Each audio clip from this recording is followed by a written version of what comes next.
ஒழுங்கா என் பில்ல முடிச்சு விடு, இல்ல நடக்கிறதே வேற. நடக்கிறதே வேறயா? இது சரிப்பட்டு வராது. நீ உன் ஓனருக்கு போன் போட்டு இங்க வர சொல்லு. அவர்லாம் வரமாட்டாருங்க.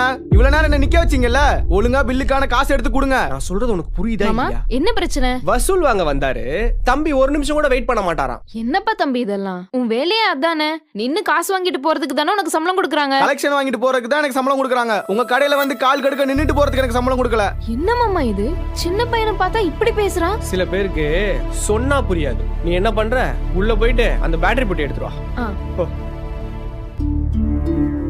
இந்த மாமா பில்லு கொடு. இங்க பாருப்பா தம்பி, பேட்டரிலாம் ஆடிக்கு ஒரு வாட்டி அமாவாசைக்கு ஒரு வாட்டி தான் கேட்பாங்க. இந்தா பொடி, வித்த வரைக்கும் காசு, மீதி எடுத்துட்டு போ. இந்தா இத போயிட்டு ஓனர்கிட்ட கொடு, உனக்கு ஒரு பாடம் எடுப்பான், அப்பதான் புத்தி வரும். போ.